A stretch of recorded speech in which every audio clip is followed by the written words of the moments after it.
Hi, so in this project we'll be looking at the book genre classification. As the name suggests, it classifies it predicts the genre of a book based on the summary of the book.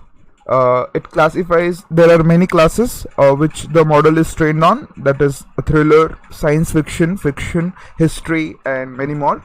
So let's look at the workflow of this. So first we'll load the data into the data frames, then we'll perform some pre-processing techniques, as this is a natural language processing task. So there will be many pre-processing techniques like stemming, lemmatizing and all, and then after that we will perform some exploratory data analysis on the stemmed words. Then after that we'll select the best machine learning algorithm which will fit the data, and then we will save that model weights, and then we will integrate that model with the web service, that is by using any web framework like Flask or Django.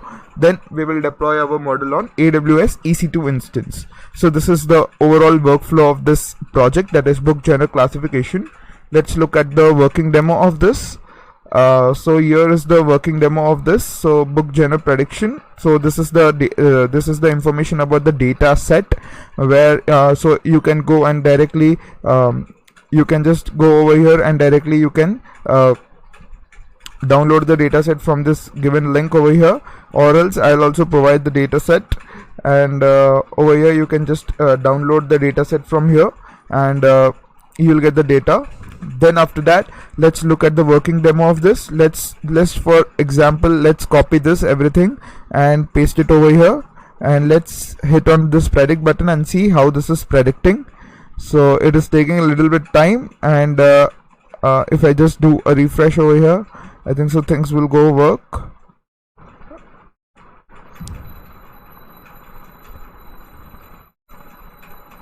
Yeah, so here we can see that the summary is classified as thriller over here.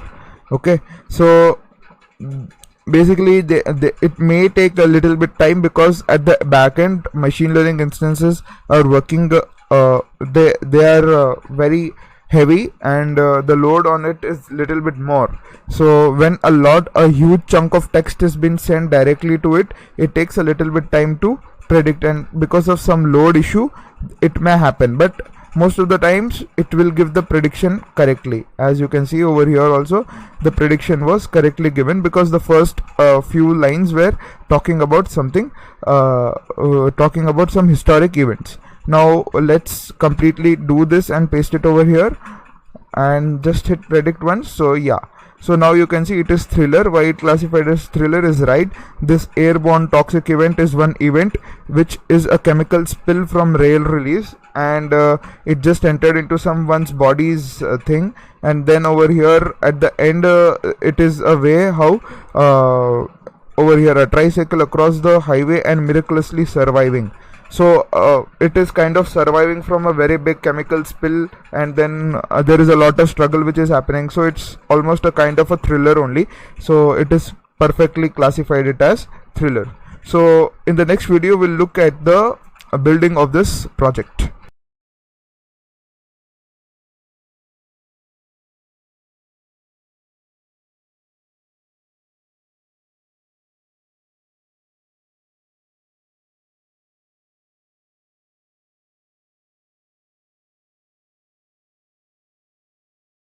So in the last video we covered about the introduction part of the book genre prediction or book genre classification project.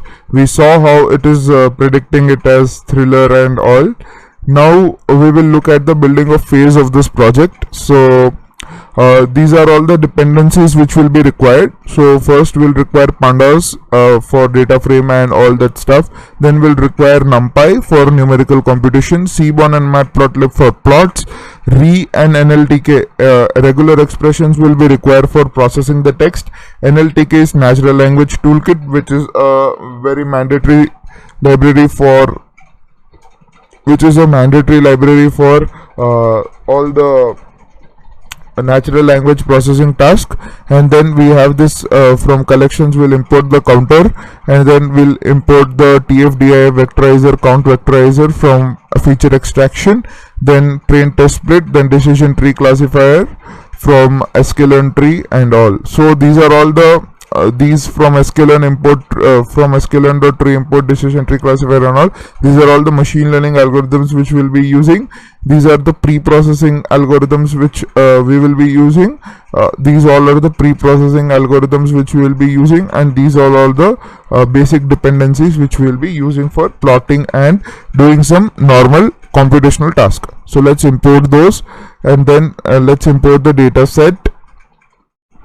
It will take a little bit time because there are more dependencies over here. Now we'll import the data set and we'll look at the head of the data set. Now we are already only interested in the summary part. We are not interested in any of the other columns. We just need genre and summary. Okay, but we will keep the book name and book ID if there are any kind of some exploratory data analysis which we can do on them, but our major focus will be on summary. So summary would be our training part and genre would be our testing part, or the dependent variable, and summary will be our genre will be our independent variable and summary will be our independent dependent variable. So we'll choose the things which we need. We'll drop the unnamed column. We'll look at if there are any null values. There are no null values over here. We'll look at the count plot of genre. So there are almost 500 each genre is having 500 books or 500 genres. Each summary is classified into 500 different types of genres. So let's look at the summary. Let's look at the length of the summary of the first part.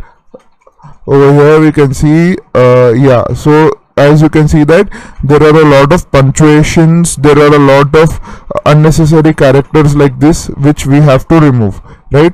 And there are the overall thing is also not correct. Everything is like in capital and all, so we need to correct that as well. So what we will be doing is basically we will be defining a clean text function which will use regular expressions and which will remove all the special symbols, punctuations, and whatever the things which are not required in our case. So it will take in a parameter known as text. Now the text we will use this re.sub. This sub is basically a substitute. So re.substitute will substitute this black slash with an empty string over here, and then we will pass in the text value. So wherever you are having this kind of thing over here, it will be replaced with an empty string. So this will be handled over here. Okay, so this kind of things will be handled, and then we'll remove the special symbols. So if there are any kind of punctuations or any kind of question marks or exclamation marks or anything of that kind, that all thing will be removed with the help of this regular expression. This regular expression basically says except characters from A to Z or capital A to Z, replace everything with this. So if the character is in between A to Z, that is small a to small z or capital A to capital Z, you include them. But if there are characters like comma or question mark or exclamation mark or all the punctuation symbols and all, just replace them with a white space. That is the meaning of this regular expression. Then after pre-processing, after cleaning the thing, we will join our we will try to make our text into a single text. That means we will try to basically what will happen is these all will be removed with spaces, right? So there will be extra space left. So in order to make everything clean and neat, we'll join them and then we'll make it into a single clean neat string. Then we'll convert everything into lowercase so that it's easy to process, and then we'll return it. So this is the entire function for cleaning the text, and then we will be applying a lambda function to it. So this lambda function will basically say for every summary in this books of summary, you apply a function named as clean text. It's as simple as that. For this this lambda x represents for every summary in books of summary, apply clean text of x. So that will do an inline computational task, and then after that we can look at one of the results. So I'm looking at first result over here. So as you can see, every punctuation mark and everything has been removed. Wherever there was comma, wherever there was apostrophe, and everything which was present here has been removed. Even full stops are been removed, and just we are having a lowercase string over here, lowercase chunk of text. That's it. Now basically, if we try to show the distribution, if we try to look at the count plot of this, we will get to know some very good insights from here. So we will be plotting the most frequent words.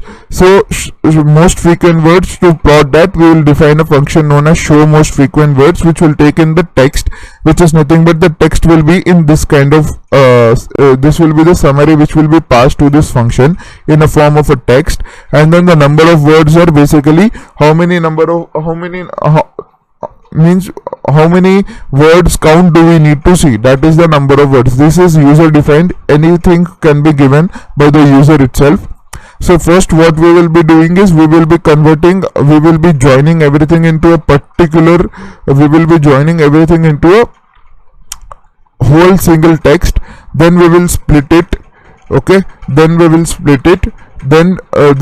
all words dot split will become a list of words. That means this text, for example, if this is the text, if we split this will become a list of words, like as, comma, the, comma, book, comma, opens. It will become a list of words. On that list of words, what we are doing is basically we are applying a nltk.freq_dist. So this freq_dist is nothing but a type of a counter which is working behind the scenes. So freq_dist is nothing but frequent dist. Okay, the words which are occurring frequently, please maintain a count of them. So in NLTK library there is one counter known as freq_dist. So we are using it and we are passing the all words. So this fdist will basically give me the dictionary of the frequency of the words which are occurring in the text. Okay, so now what we'll do is we'll try to make a data frame of that. So we'll say word list of fdist.keys. So this word will be the words, those are our key values, and the count of them will be the values. So for that we are saying count is equals to list of fdist dot values. So this data frame, so this dictionary is basically converted into this pandas data frame with the help of this simple pd.dataframe method. Now what we'll do is we want to see the top n number of words. That means for example over here I gave 25. So top 25 occurring words I want to see. So for that there is one method known as n largest. So we will be looking at the n largest method on which column? We are looking on the count column, and n is equals to number of words means we are looking for the top 25 words. So df is equals to words df dot n largest of that thing. That means this will display the data frame of the top 25 occurring words. Okay, then this plt dot everything is nothing but this is a count plot or a kind of a bar. This is a bar plot which we are plotting. So this is the figure size which we mentioned, and this is the bar plot where we'll take the data is equals to df, and then x is equals to count and y is equals to word, and then we'll set the label as word, and then we'll show, and then we are returning this words df so that we can do some other kind of processing tasks. So words df is equals to this thing. So if I just execute this, the plot will be visible. Yeah, over here we can see that these are all the stop words which are there. The, to, and, of, is, her. So this is not which we want, because these words are known as stop words and they do not convey any kind of meaning. We want all meaningful words rather than all the stop words. So we need to do some kind of processing, more processing on this, like stemming, lemmatizing, and removal of stop words. So we will look at one of the so as I was saying that this was the bar plot representation. If we want to look it in the form of a data frame, we can use this words df.sort values. We'll sort the values based on count, and we'll say we want to sort it in descending order, and please showcase the first 10 rows to me. So if I just execute this, it will showcase me this. So we can see that the, to, and, of, the, to, and, of. So in this, if it is not clearly visible what is the exact count, we can look at this thing, right? So this was all about this, and in the next video we'll look at how to remove these stop words, because these are not giving any kind of meaning. So we want words which are giving some kind of meaning. So in the next video we'll look at the removal of stop words. I'll just show you how it will look like. So over here what it showed, over here it displayed that, over here it displayed stop words, and download directory is this, right? So this is the corpora, and over here we are having the stop words, and over here we are having stop words for every single language which is present. Like not every single language, for many languages we are having the stop words. Like for English, if we want to see the stop words, we can click on this and edit as notepad, and we can see the stop words over here. Just it will take a little bit time because there are many stop words which are present in back of the scenes. So over here we are having these stop words. There are almost like 180 stop words which are present. So for every language you can see the stop words, right? So we will be downloading those stop words, and then after that we will be using this corpus from NLTK corpus. That was this corpus over here. This corpora is they were the corpus. So from NLTK corpus import stop words, and then stop words dot words of English. So basically it will go inside that file and it will gather all the stop words into this set. Now why we are using set? Because there may be some stop words which are repeating, so we want to remove the duplicated stop words. We want all unique stop words only, so that's the reason why we are using the set. Okay, so all the stop words set is mentioned over here. Now we will be removing the stop words. We'll define a function to remove the stop words. So what this is doing is, this text is a huge chunk of example, this will be a kind of text which will be passed to this function. So in this function what we need to do is, we need to separate them word by word, right? So we need to separate them word by word, means we will do word for word in text dot split if word not in stop words. So that means, what is the thing? Text dot split means basically it will split the text into words, and for every word we will check whether that word is present in the stop word or not. If the word is not present in the stop word, then only we will use that word, right? Otherwise we will not use the word. So basically this is a kind of removing all the stop words. So that is why it is named as removed stop word. After that we will join the all the words to make a sentence using this join function, so that all the stop words will be removed. Now we will be applying this, we will be using a lambda function for applying this, right? So books of summary is equals to books of summary dot apply lambda x remove stop word of x. This means that for every, this lambda x means for every summary in books of summary you apply remove stop words of x function. Remove stop words of x function. So this will basically return me a sentence which will have all the stop words removed. Now books of summary dot ilog of 1, just in order to check whether it is working fine or not. Yeah, we can see over here all the stop words were removed because the length of the sentence has been reduced. Over here the length of the sentence was big, was huge enough, but over here the length of the sentence is comparatively less. So that means all the stop words have been successfully removed. So we'll be using this method to remove all the stop words. Now the next process is, we'll be using this lemmatizing thing. So basically lemmatizing is nothing but it's a kind of giving a priority to some synonyms, antonyms or similar kind of words. So we will be using the NLTK library for downloading the WordNet over here as well. So if I just press download dir over here, download dir and dot this, if I keep, it will download the NLTK, it will download the WordNet zip file into the existing working directory of mine. So if I just go over here and go to corpora, I can see that I get this WordNet over here. So if I just go and check at the WordNet, I'll be looking at so many things over here. So data.verb, index.verb, noun.exe, lex names, adjectives and nouns, everything will be given over here. As you, if you are interested in learning all the license and everything, you can read all this. And over here we are having some kind of mathematical denotions for all these simply kind of words. Okay, so lemmatizing will surely what it will do is, it will kind of skip all the words which are giving same kind of meanings, and it will convert it into a single word. For example, we say that lengths, we said it running, runs, all those. So it will convert those all convey the same meaning, right? So it will take a single root word and it will truncate all the other similar kind of words. So that is the meaning of lemmatizing. So we'll define a function known as lemmatizing.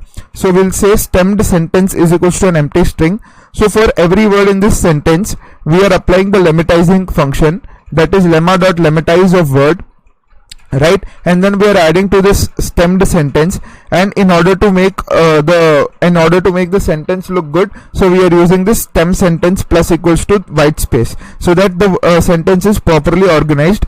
And if there are any kind of extra spaces which are left, we will be removing it with the help of the strip function, and then we'll be returning this stem sentence. So same as before, we'll be applying a lambda function to this so that it's inline for loop. So we'll be using books of summary dot apply. So for this lambda x means for every summary in books of summary, apply lemmatizing of x. As simple as that. So how to go forward with lambda functions is lambda x for every summary in books of summary, apply this function, right? So if we just execute this will execute it. This will take a little bit time because this NLTK WordNet is a very big file, and this function will also take time because there are many summary sentences which we are passing. So yeah, it's already done. Now the next thing after lemmatizing is we have to stem the sentences. So for stemming, we will be importing a library known as porter stemmer, so which is present in nltk.stem. Then we will set a object of it, like stemmer is equals to porter stemmer, and then we'll define a function.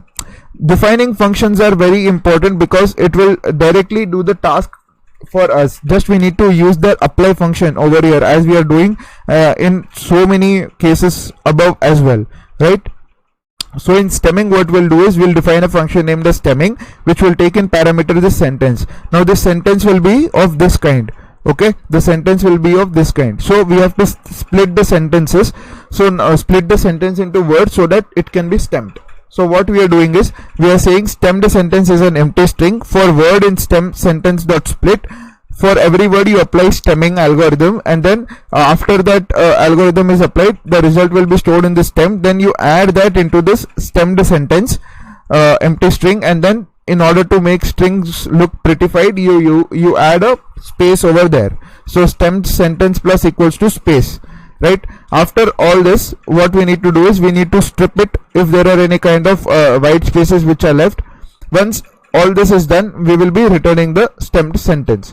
So this function will return all the this function will remove all the stemming, and this function will perform the stemming pre-processing, and then it will return the stemmed sentence. Now if you look at so this is the lambda function which is working behind the scenes, and then books of summary dot iloc of 1, if I do, you can see over here one very important thing. After the stemming, how the sentence will look like, after the stemming, how the sentence will look like. So it is working. It will take a little bit time, and once it is done, then we can display it. So it will take little bit time because stemming is little bit heavy at the back end. Because for example, I'll showcase how the things will work. For example, we are having this enable. So this enable 2 or 3 characters will be removed from back, and U and AB will be showed. For example, we have remember, so E and R will be removed from the back, and the other part will be shown. So over here you can see this enable is there, so it just removed the last E, and then only the first top 5 characters are being kept. Over here we were looking at the bus, so it removed the last character, that is S, and bus was there. In some situations it will not remove, but in some situations it will remove. So this stemming algorithm is the porter stemmer, which is used behind the scenes. So this was all about lemmatizing and stemming. In the next video we'll look at further suggestions and further pre-processing tasks and model building tasks. Thank you.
Hi. So in the last video we covered about lemmatizing and stemming. That was the most important part for our entire pre-processing task. Now we will do some kind of analysis over here. In the previous video we saw, in the previous few videos we saw that there were the stop words which were dominating.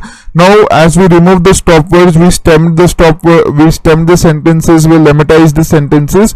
Now the plot would look something different. So if we try to plot the plot over here, we'll be having a whole different kind of plot. So over here we are seeing this, the instead of to, the, and all, so we are having some words which are conveying some kind of meaning, like father, murder, become, return, also, life, to, time, and all. So yeah, this is an indication that we have successfully stemmed, lemmatized, and removed the stop words. And now if you look at the count of them, so we will see that the one keyword is occurring more number of times, find is occurring next, kill is occurring next. So maybe, yeah, so there are few words which are occurring more than once or more than 1,000 times in this. So these are not the stop words, and in short these are not the stop words. So that is a clear indication that our pre-processing tasks are perfectly done. Now we will do the encoding task over here. So if we just look at the list of books of unique, so that means we are not having, so basically we are having all the categorical variables, right? So if we just look at the genre, or if we just look at the genre of books, we are having this fantasy, science fiction, and all. We need to label them. We need to label these, right? Why we need to label? Because machines can understand only numerical terms, so we need to do some label encoding to this. So what we are doing is this function is doing the label encoding task. Over here we can see that this function is converting this is one books list, which is this list, and this is an encode list which is just 0 1 2 3 4 5 6 numbers, and then we are zipping these two lists to make a dictionary. So this will make this kind of thing. So now what we need is we need to map, wherever it's fantasy we need to keep it 0, wherever there is science fiction we need to keep it as 1, wherever crime fiction we need to keep it as 2, like that. So what we will be doing is books of genre is equals to books of genre dot map of mapper. So this will be using, so this will map. So in the books of genre column, wherever there are fantasy, map it with 0, wherever there is science fiction, map it with 1, like that. This entire statement is meaning. So if we just execute this, we are saying that now unique values are, instead of unique values being fantasy, science fiction, and all, the unique values are 0 1 2 3 4 5. Now we'll look at the model building phase. So in model building we have to convert the summary value into an count vectorizer, or the vector in a vector format. So for converting the sentence into vector format, that is basically the numerical representation, we'll be using this method known as count vectorizer. So in count vectorizer we'll say max difference is equals to 0.90, min difference is equals to 2, max features will be 1000, and stop words will be using as English. If there are any kind of stop words, just remove those stop words. That is the meaning of this. And bag of word vectorizer is equals to count vec dot fit transform books of summary, right? Count vec of fit underscore transform of book of summary. If I just execute this, it will return a sparse matrix for me over here of 3000 into 1000 dimension. Then we will as we all know that, as I said in the starting only, the summary we will be using it as training, and then testing for, and our dependent variable will be and our independent variable will be the genre, and the independent variable will be summary. So we are saying test is equals to books of summary, and we are applying train test split, so that the data gets splitted into test training and validation. So if we look, 2400 for training and 600 for validating. Now we will try to fit some algorithms on this. Now let's start off with multinomial NB, because this is very fast and it works very quickly on text data. So it is giving me an accuracy of 65%. Let's see out with random forest classifier. It will take a little bit time, and the reason why multinomial NB, that is multinomial naive Bayes, is working good is it will not understand the context behind the scenes. It will just see where it will work on basis of counting. Like basically, if these words are occurring more, so these words will get priority, and then these words will get some kind of distribution in the end. So in cases of text and everything, multinomial life base and Gaussian life base or linear models like support vectors also work good, but when it comes to random forest classifier and anything, it will not work good, because over here you can see this keyword named as sparse matrix. So in sparse matrix is a kind of matrix which will have a lot of zeros. So in random forest classifier, if when we are calculating the impurity or gain behind the scenes, as random forest classifier uses decision tree, behind the scenes impurity is been calculated like this, information like entropy or Gini. So when that is calculated, when it reaches a value of 0, that means the node is ended over there. There is no further node which is proceeding. So in decision tree or random forest, many of the nodes which are not so much of the information which is to be conveyed is not conveyed in the algorithm itself. So that is why these algorithms do not work well on this. Boosting algorithms can kind of work well, because boosting algorithms work on the main fundamental thing of boosting algorithms is they work on the previous iteration. They try to fix the errors which were there in the previous iteration. So that is the basic difference of boosting algorithms and ensemble algorithms. So while coming to support vectors and multinomial, these are all the linear models which will use some high dimensional data analysis, and will do certain will work on distance parameter mostly. So in high dimensions, calculating distances like Euclidean, Minkowski and all, it's very simple for these algorithms. So we saw that the accuracy scores are not good, so we will try to use some other vectorizer over here. Instead of count vectorizer, let's use some TF-IDF vectorizer. So now what we will be doing is we will be using TF-IDF vectorizer. So what we will be doing over here, we'll use sklearn. From sklearn we'll import label encoder. So in order to give the mappings of this book genre, we'll import the label encoder. Actually this step is not required, but because this step is already done over here, that is we are already mapped, but it works fine even if you don't want to do. After all, the result will be the same only. Xtrain, ytrain, xtest, ytest. If you just try to do train test split on books of summary, which is our training, and y, which is our books of genre. So if we just do train test split on this, we'll get the training and validation data, and we see that, and then we'll be using this TF-IDF vectorizer over here. So TF-IDF vectorizer will take maximum difference of 0.8, maximum features will be 10,000, and then will fit underscore transform on xtrain and fit and only transform on xtest.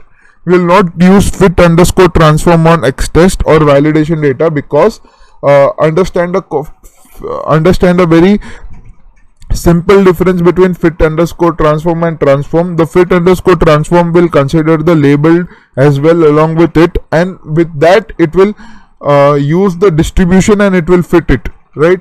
Whereas transform is basically we want to check whether our validation data will perform great or not.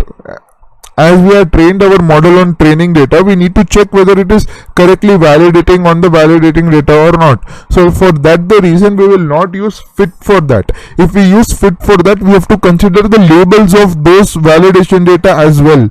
So that will not make any sense, because model will learn the entire thing at once. So basically we need to separate it into training and validating. So that is the reason why we will use fit underscore transform and transform. Now if we execute this, it will take a little bit time and it will return me the xtrain TF-IDF and xtest TF-IDF. So that will be a sparse matrix after all. So this is the support vector classifier which we are defining, and we are passing in we are passing the training data, and we are predicting on the testing validation data. This will take a little bit time because support vector classifiers internally use a lot of computation. They will use the kernel trick, which is the kernel may be RBF, linear, polynomial, or many kernels are available in support vectors. So they will be using all those kind of kernels, and behind the scenes all the computation has been done. So over here SVC, so basically TF-IDF vectorizer gives I think so good results because it is using some kind of mathematical formulas back of the scene. So we are saying that it is giving 77.5% accuracy. If we are using multinomial NB, it is quick. As I said that it works on counting logic. So here it is giving 78% accuracy. So we can see that there is a shift from this, there is a high shift from this count vectorizer. If we are using count vectorizer, we are just ending it up some 66%, but if we are using TF-IDF vectorizer, we are ending it up some 78% accuracy. So you have to always try and look for other methods, because because by trying some other methods we can get some good results, as we saw over here. So in the next video we'll cover about the testing of those model, and then we'll look at, and then we'll try to integrate everything into the Flask and values. So basically what we'll be doing is we'll be executing this. So in the predicted geners you will be looking some, so in the predicted geners, if you see predicted geners, predicted geners will be fantasy, and everything is there. Basically what happened is this 0000 is converted to this fantasy, science fiction and all. How it is been converted is based on this mapper only. So this mapper, so over here we are switching the keys and values basically. So if we want to switch the keys and values, we'll be using this method over here, that is list of mapper.keys, list of mapper.values index, list of index val. So this is a method which is used for switching the keys and values, right? And I think so this is a little bit complicated, so for making it simple we can use this. This is the very simple way. So if you want to convert a dictionary, if you want to convert, or if you want to swap the keys and values of a dictionary, we can use this method, like value comma key for key comma value in mapper.items. So this is a list of tuples. Okay, so this is a list of tuples, and in order to convert a list of tuples we can use dictionary directly. So directly we can see over here fantasy 0 has been swapped to 0 fantasy. So this is a simple way of converting this, and then we'll be applying this, and we'll be getting the I'm sorry for that, I didn't execute it.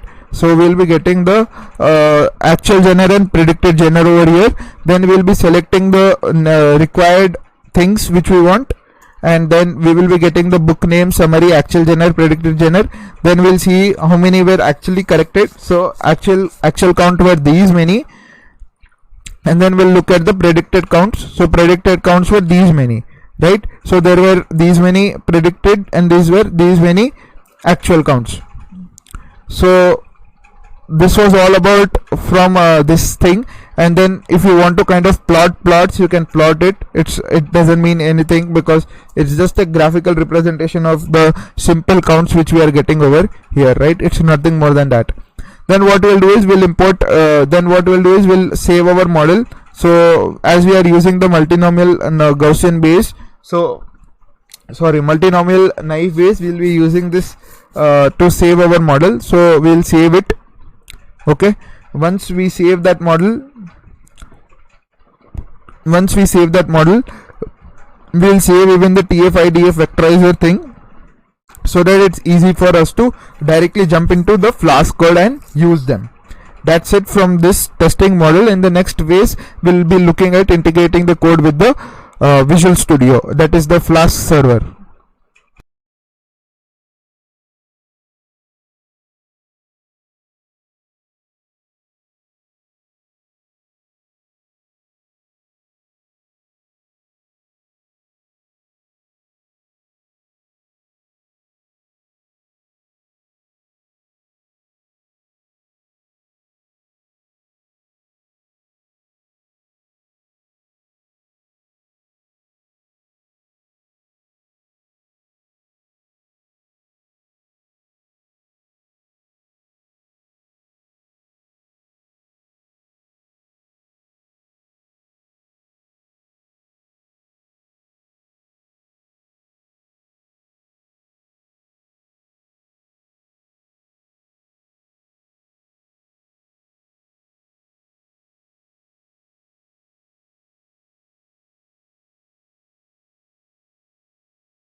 Hi. So in the last video we completed our entire stemming lemmatizing removal of stop words, creating an TF-DIF vectorizer, and then finally testing our model on some various textual summary, right? And at the end we saved our model weights as we saved our model weights as book gender model.pickle, and we saved our TF-DIF vectorizer.pickle. Now in this video we'll link, or we will unpickle all those things which we have pickled into production with the help of this Flask app, right? So basically we'll be using Flask framework for deploying our for creating our web application. So first we will import all the dependencies.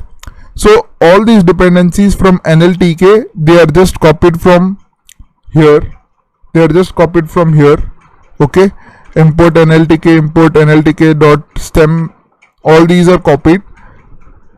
These are the basic NLTK libraries which are used for pre-processing.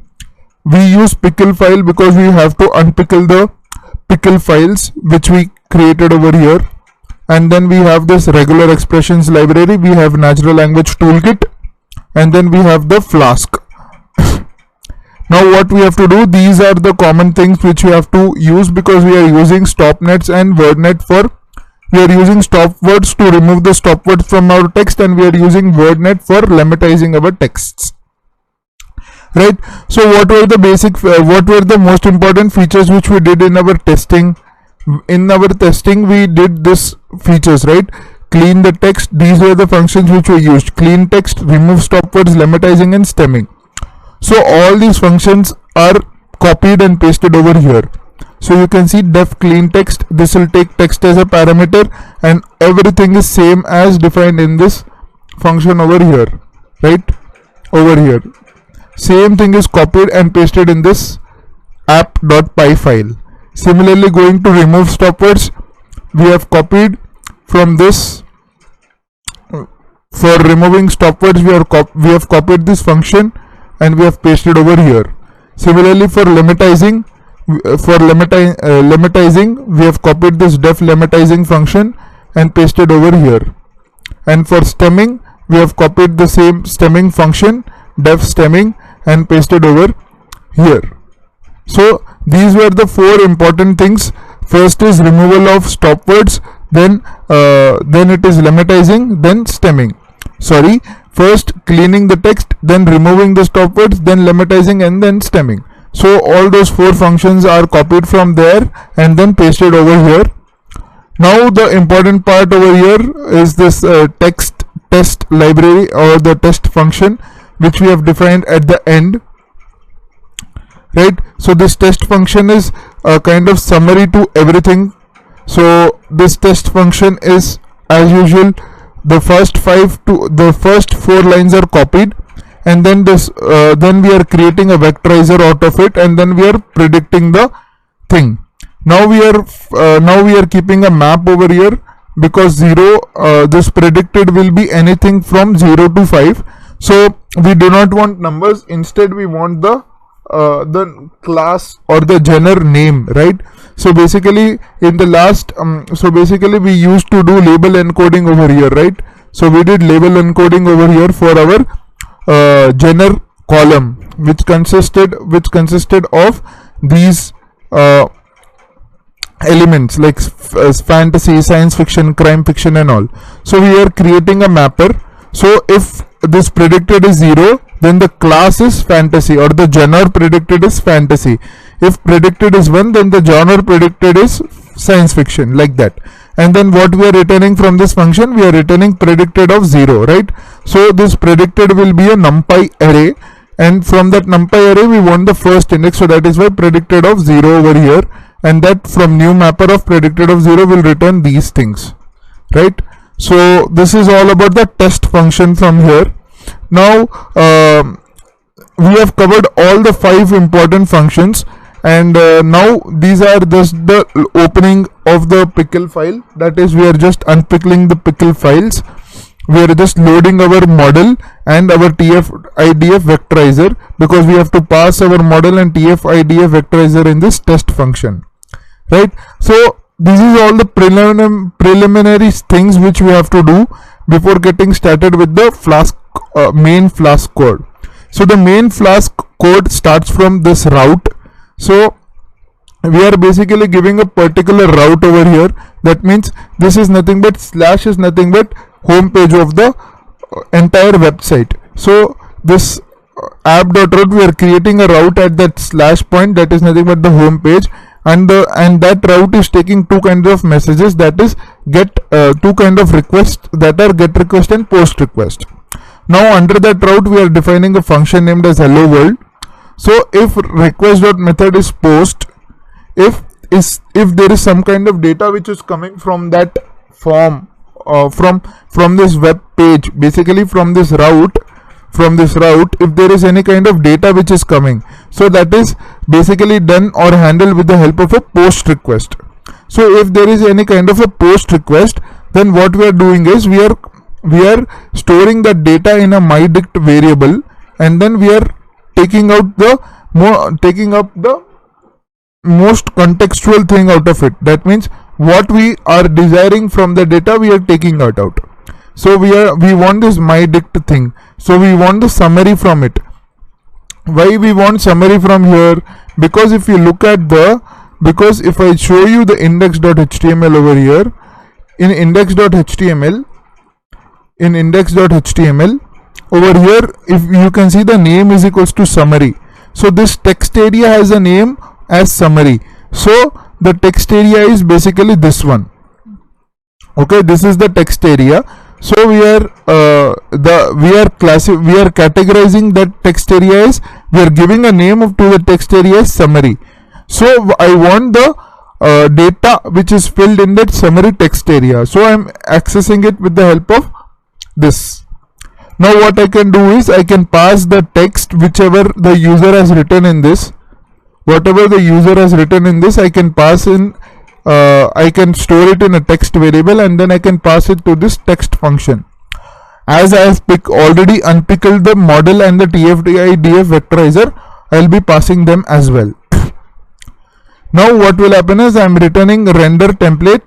Once the prediction is done, it will render the template, and then gener is prediction, and text is str of text, in order to show what was the text which was selected by the user.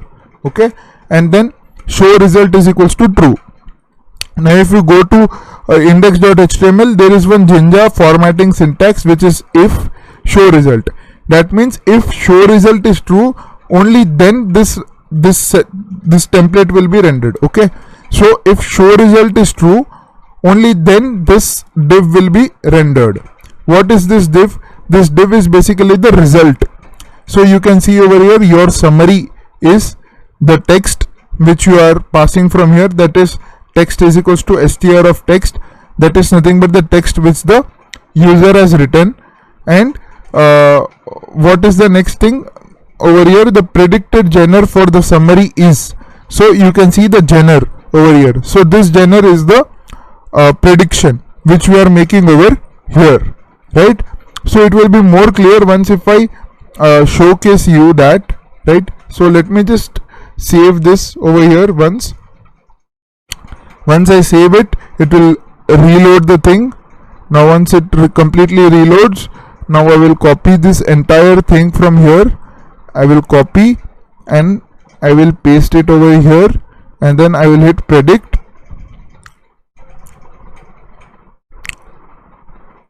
I'll refresh it. Sometimes this takes a little time, but not always. So yeah, you can see over here, this got predicted as thriller over here, right? So this is the entire text. Okay, so this text is nothing but, you can see these three dots. Where are these three dots mentioned? In the index.html I have mentioned these three dots. Now pre to the three dots, what is this? This is nothing but the text, right?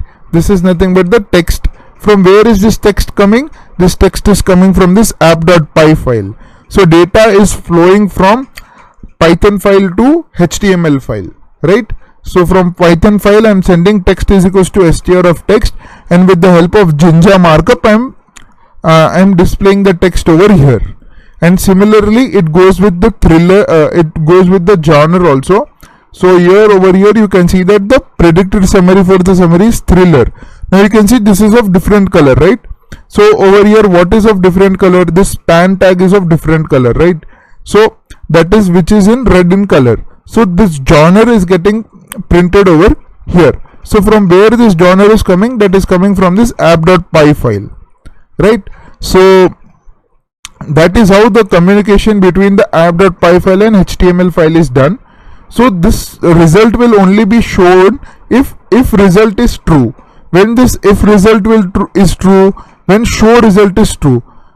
If show result is true, only then this will get displayed.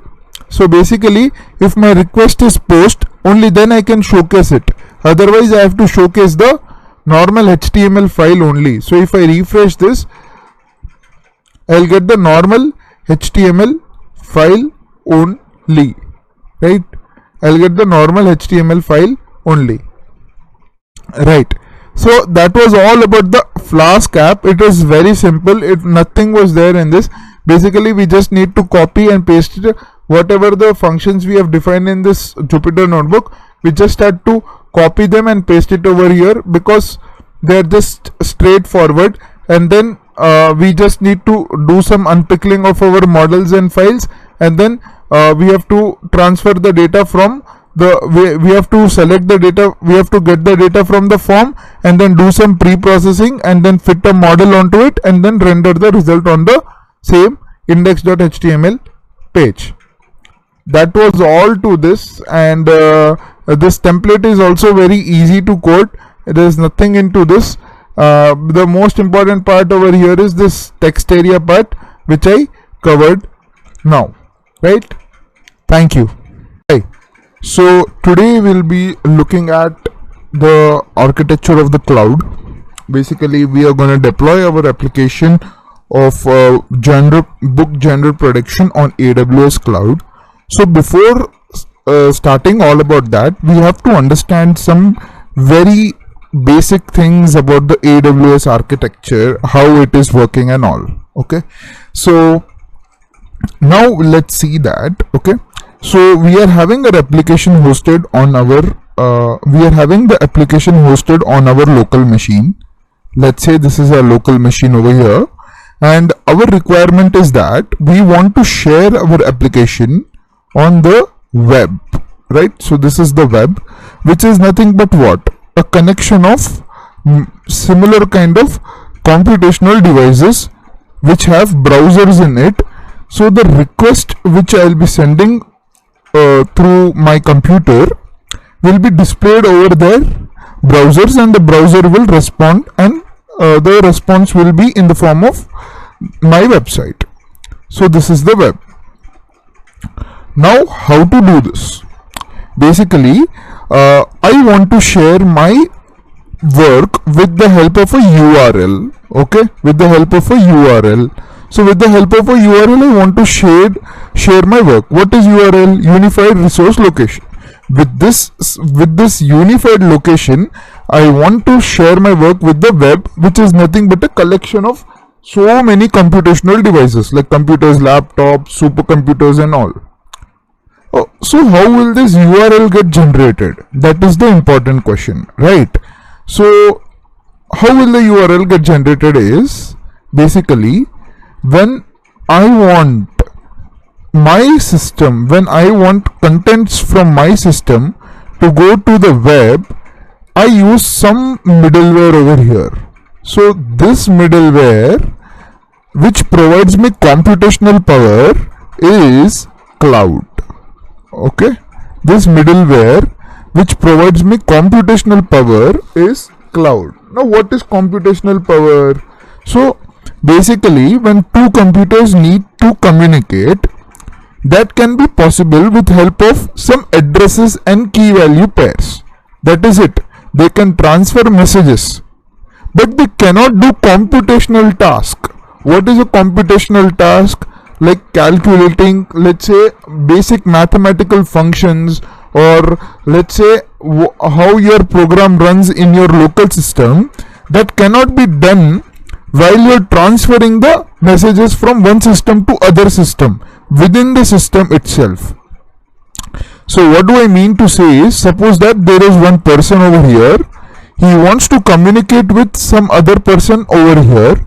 Okay, so now if person and person wants to communicate, they can communicate either with the phone, right, with the phone, or with a nowadays we are having digital media, like we can use WhatsApp or Instagram or all, that is all fine. But what if this person is a computer, if this is a computer and this computer wants to communicate with this computer by sharing some resource which is performing some computational activity, let's say like machine learning or deep learning or blockchain or some other activity which requires some kind of processor. So that is not possible in case of vanilla network. So we need something which gives us a lot of computation, which gives us a lot of storage, which gives us a lot of maintenance, which gives us a lot of scalability, which gives us a lot of reusability, which gives us a lot of reliability, all the terms. So all those terms are provided by this giant known as cloud. So this cloud which we are using today is AWS, that is Amazon Web Services. So present day AWS is dominating the cloud market by almost 45% or 50%, because it is providing a lot of computational resources. Okay, so now how local system can interact with cloud? What will this cloud after all give me? A cloud after all will give me an DNS IPv4 or IPv4 DNS or IPv6 DNS. So this IPv4 is a public IP address. That means the code which I wrote in this on my local system, I pushed my code onto the cloud, and the machine in the cloud is running my code. The server in the cloud is running, and it is providing an IP request which is nothing but DNS IPv4. So this is what is the URL which I say. So you got to understand that this cloud is a collection, a hybrid collection of many servers which is connected in some kind of fashion. So let's say that there are 3 servers over here for me. Let's say the requests on this server are loaded because of too many users who are using my website. So this server, what it will do is it will share some of the requests to this server, and some of the requests will be shared to this server, and in this way the loop continues of sharing. So this is known as resource pooling in cloud. Okay, so only one URL, but so many users are using that URL, so the servers are getting splitted into so many kind of stuffs, and then that is becoming like a pool of resource. So this is nothing but resource sharing or resource pooling also we can say. So that is what is happening inside cloud. That means that is one part of that thing which is happening inside it. So to say in a very simple terms, we want to host our application on the cloud, and the cloud in return will give us an DNS IPv4 address which we can share it with the entire world, and the entire world can access this. And the beauty of this is how many ever users are using my website, the services are not delayed. That means services are provided instantaneously. How it is possible? It is possible because of the internal resource pooling architecture which I showed over here. The server, there are 3 servers. One server, you get a request on one server, request gets completely filled, the request gets shared to another server. This server has also filled all the requests. This server sends to another server, and this continues in a loop. So this is all about the resource pooling thing. Okay, so all this resource pooling, management, scalability, reliability is a key characteristic of any cloud architecture. In the market today, Amazon Web Services provide these on a very advanced level. So the service or the response time for the user is very quick, right?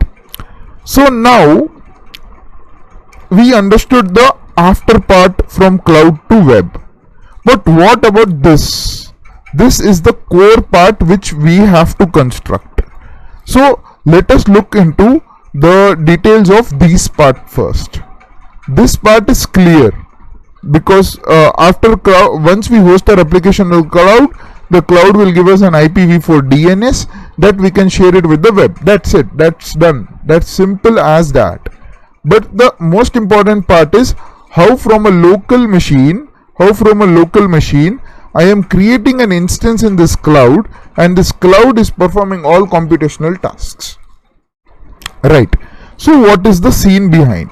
So this is my local machine, and in a cloud, this is the cloud. For example, this is the cloud.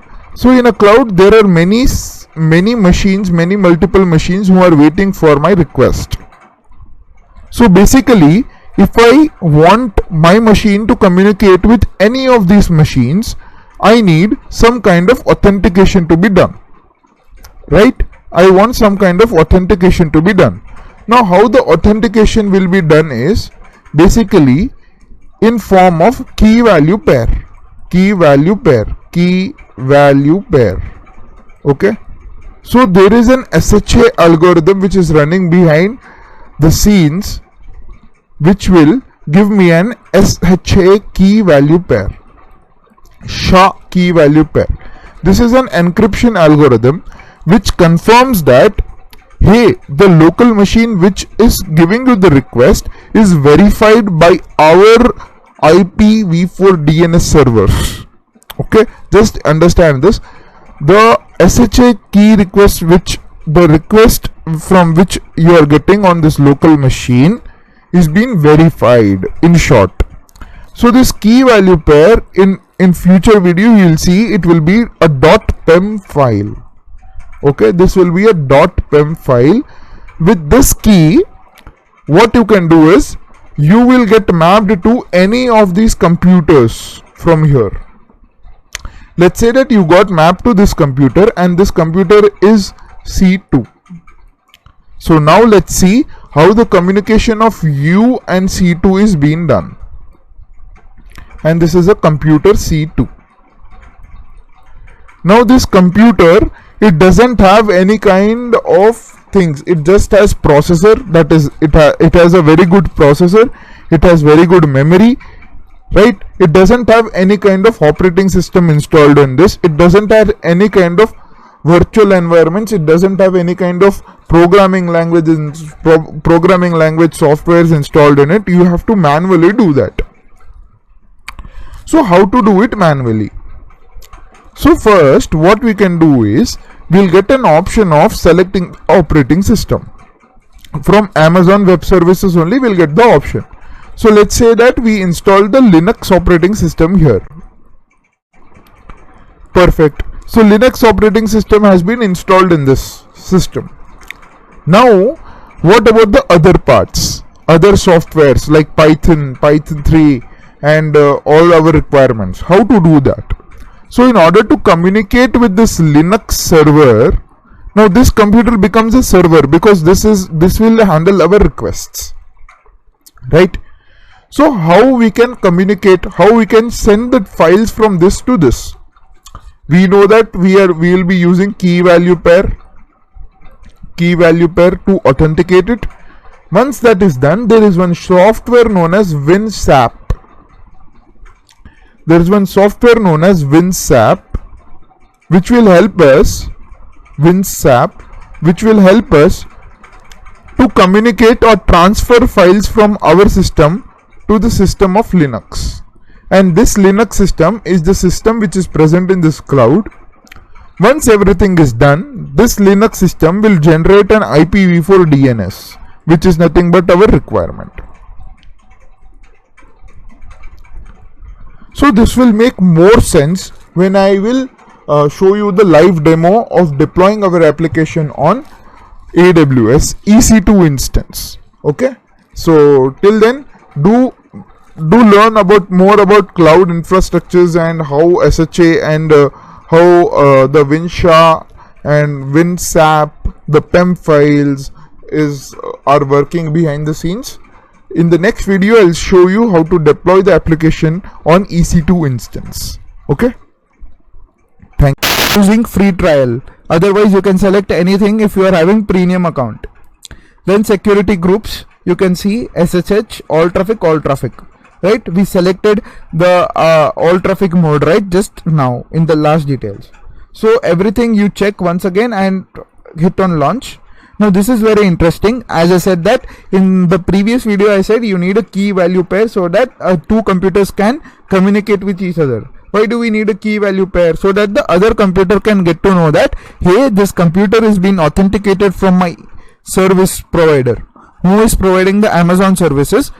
He has authenticated that the XYZ computer is secured, so I can communicate with it. So that is the reason why we have to generate a key pair. Just click on create a new pair. Then over here you can write some name to your key pair. Flask app general prediction. Okay, once this is done, just hit on download key pair. So a key pair will be downloaded in a PEM format, right?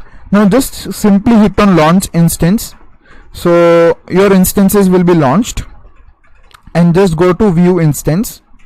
So already I created one instance on that. Now this is the new instance which is pending, so it will take some 1 minute or so. Now it will start running within some time. Fine. So just click on this. Just what you do is yeah, it started running. Just click on this instance, and over here you will get an instance summary. Now this public IPv4 DNS is the one where we will be hosting our entire web service or website which we created, right? So this is the most important part. Now what you do is, from here just go to instances, just select this and then hit on connect. So once you hit on connect, you will get these details. Now these details are very important. Now I will show how to use these details.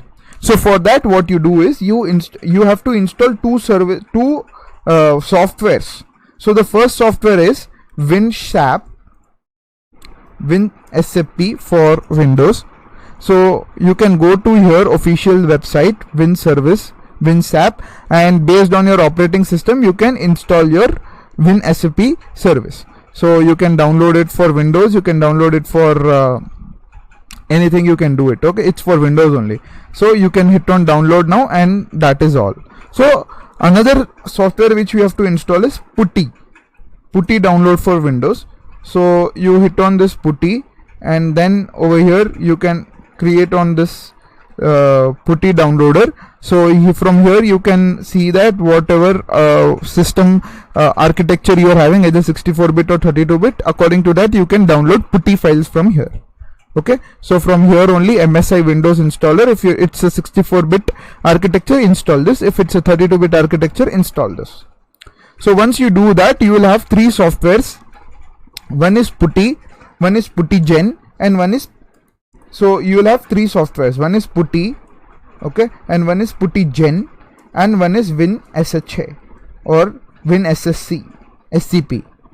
So I will be opening this WinSCP software. So as I said that in the previous video, I said about this software, right, where if I provide the private key of my Amazon, of the service computer which is provided by Amazon, it will try to help me to share the resources from my file to their computer, right? So now we have to set the host name. So for host name, this is our host. So this is our public DNS. So this is our host. Copy this, paste it, and port number will be 22 by default. Username will be over here. just go to here. This is your username, that is Ubuntu, right? So just type in Ubuntu here, Ubuntu. Just type in Ubuntu. And for password, you have to not type anything. Just go to advanced and we download and just go to SSH, go to authentication. Then over here we have to give the private key. Now we downloaded a PEM file, right? But that is a PEM file, but we want the file in PPK format. So this WinSHA software will do it automatically by itself. So we downloaded this Flask app generate prediction.pem file, right? So we'll select this. So this PEM file will automatically get converted to PPK file. So over here it's saying, do you want to convert this OpenSSH private key to PuTTY format? I'll say okay. So it will ask me to say the location where I want to keep, right? So let's say that I will keep it over here, right? I'll say Flask app prediction, Flask gener app prediction _1.ppk. Save. Okay. Click on OK. So once that is done, now click on login. So click on yes. Now it is authenticating, and I think so, yes, the connection got established here. Okay, so now this home Ubuntu is the server of the Amazon Web Service, and this is my computer. Okay, so what happened just now is, as I said in the last video that my computer wants to transfer files to Amazon's server. So for that we require some kind of authentication, which was nothing but the private key. Okay, the private key, which was nothing but the private key value pair. With this I can establish the connection from my system to the system of Amazon. So that is what just happened now. So this is nothing but the system of mine, this is nothing but the system of Amazon. Okay, so now we have to be very careful over here. So this is the same thing which I wanted to show, right? This this is the folder where I have shared where I have kept all my the files which I will be using. So what I will be doing is simply I will be dragging and copying them over here.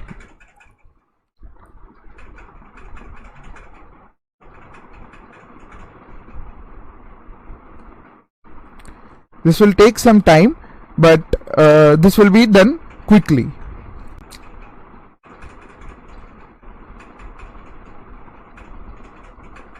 So one by one we will be keeping the files from here to this place.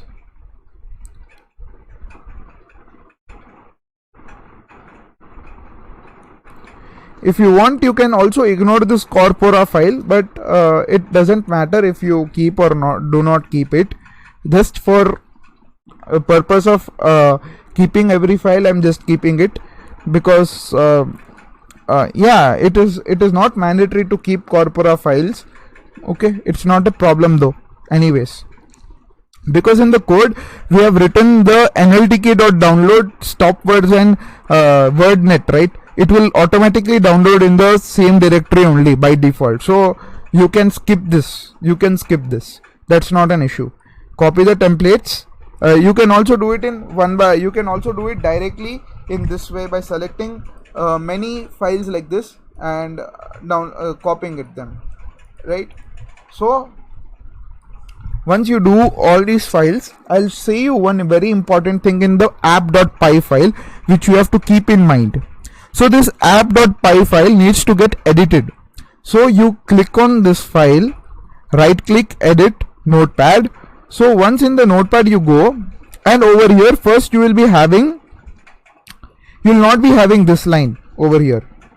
You will not be having this line. Instead of this you will be having debug is equals to true, right? Debug is equals to true you will be having.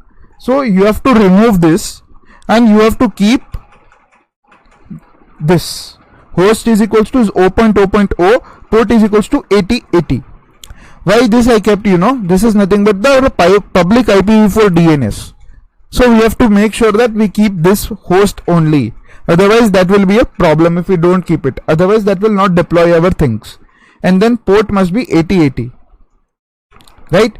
So this is one small change which you have to do in this code, right? So just click on save and then close this. For rechecking, you can also check it if it's still 8080 only or not. Okay, yeah, it's the same. So you can close it. Now you can push this file over here. Yeah, so now all the requirements and everything has been transferred from this to this. Now this is the Amazon service, right? So over here we are having this option. This is the terminal, open terminal, and this is the open session in putty. So we'll simply click on this. So directly, instead of doing so much things, we can directly use WinSHA software and directly log it into putty's console also. So this is what we did. Now just simply write dir, so it will list all the directories which are there. Now what you have to do is you have to install some libraries and some dependencies here. Okay, so what you have to do is first you have to install Python 3. So you do not have Python 3 over here. So if we just write Python, if you just write Python is not found. Okay, you have to install Python 3. So you will get some commands like this: sudo apt install Python 3. So you can copy them and you can install Python 3. Now once Python 3 is installed, you have to install pip. So for installing pip, I have this command sudo apt get update and sudo apt get.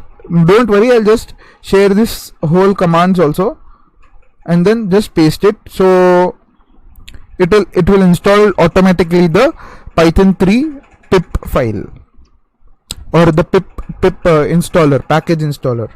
So now we have the pip file. So now what we need to do is we need to install the requirements which are there. So pip install -r requirements.txt. Just place it and enter. Yeah, it will not be found because we have to write pip3 install -r requirements.txt.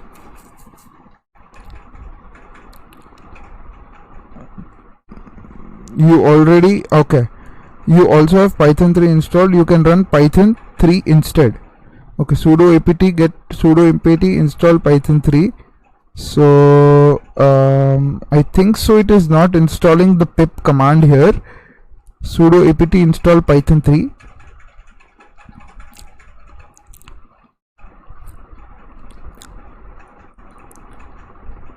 Right, so yes, so what we need to do over here is yeah, actually we didn't authenticate this basically. So what we need to do over here is we will close this entire thing. Yes, now we will again open WinSHA and then we will give our host name from here, SSH client, public DNS,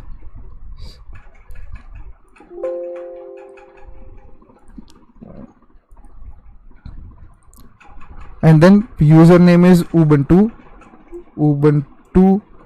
and then we'll go to advanced, and then we'll go to SSH authentication, private key.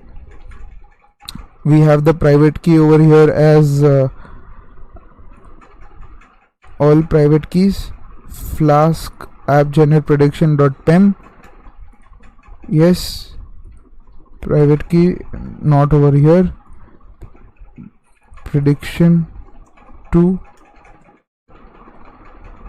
save, okay, and then okay, and then login, and then just press, yeah, so it logged in. And then over here we are having this, and then yeah, so if I just type in Python 3, yeah, so Python is already installed in my this system. So basically I just need to directly write pip install requirements.txt, install -r requirements.txt. So pip command is not found, so I have to install pip. So sudo apt get, so I have to write this command from here, sudo apt get update and sudo apt install python 3 install pip. Enter. Yes, so it is saying unable to locate package pip. So let me just type in pip install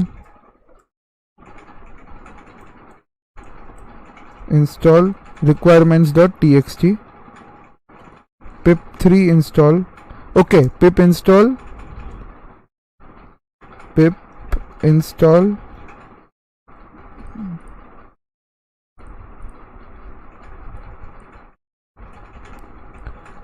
just copy this.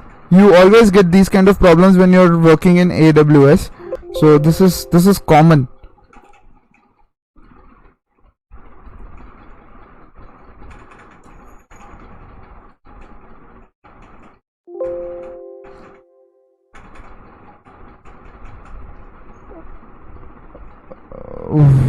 What? Command pip is not found but can be installed with sudo apt install python. So let's install it. Why? Yeah, so now it is installing the pip command. So whatever they are saying in the error, right, they are just suggesting the things. You simply use those lines only to you just simply use those lines and press on the terminal and then hit enter. Their suggestions are always correct and you can follow their suggestions. As you can see, I also followed their suggestions and it is importing the pip file for me, pip python 3 manager for me basically. So I think so, yeah, now I have it. Now I can write pip install -r. I can copy this command from here, pip install -r requirements.txt, and then I can paste it here and then enter. So when I do this, it will install all my dependencies. Yeah, so this is working fine now. And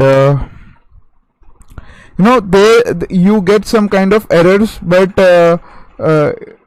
that couldn't find a version that satisfy NLTK from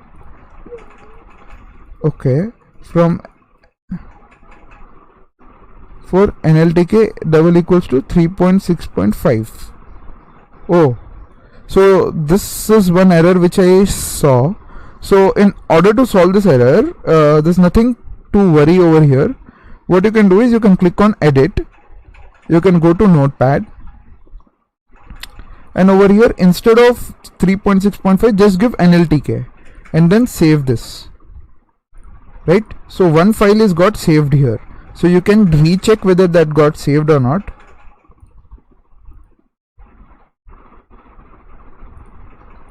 Or simply what you can do is you can delete this,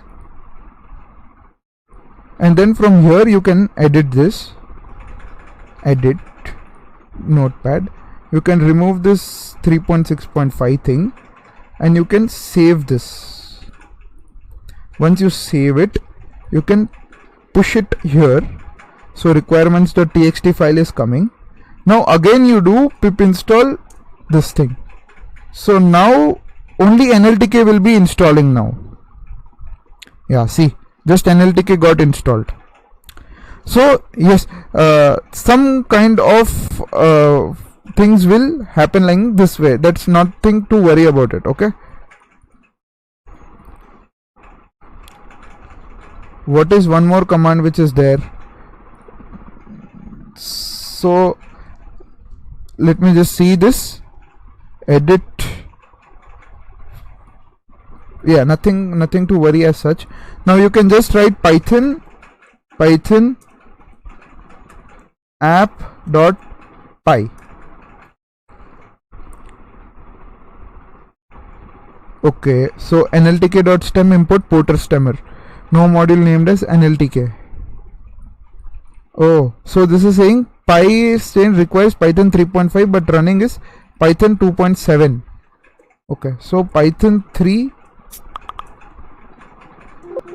So I think so for pip we have to write sudo install. What were the commands? You can just press above up key and you can install this. So over here just write in python 3 pip.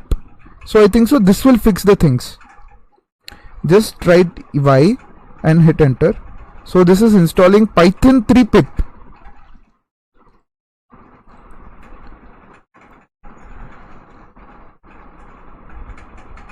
Yeah, so we installed python 3 pip. Now what we need to do is we need to change this again, right? So this requirements.txt will delete here, and over here we will edit the requirements.txt with the nltk is equals to nltk greater than or equals to 3.6, or let me just see the version of nltk. What is the version of nltk here? New, sorry, edit in notepad plus plus. We'll copy the exact version of nltk from here. Okay, this I think so. Yeah, let me just see nltk version. nltk version is 3.6.5. so let's copy this and over here we'll place it and we'll save this file. Okay, sorry, we'll save this file. Once this file is saved, we will push it here, and over here also we can see whether it is right or not. So yes, it is right. So we'll close this, and then over here we'll go to the putty console, and then we will write this command, that is pip install -r requirements.txt and then enter. Now nltk will get installed now, I think, again. So if I write pip 3 install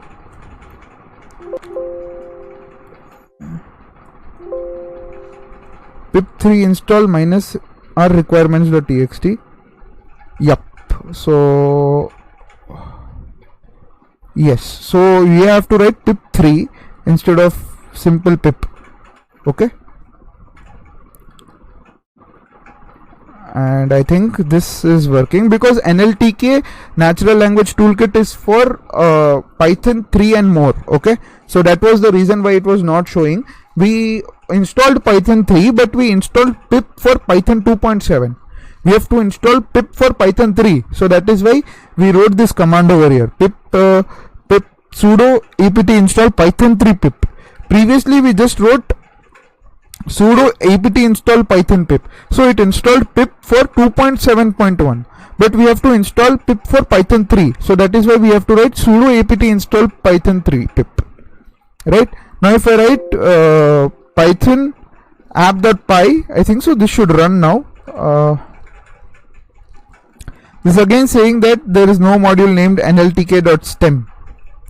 So in line number 2 we have this error. So I'll just fix this, and in the next video we'll see into the deployment of this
Hi.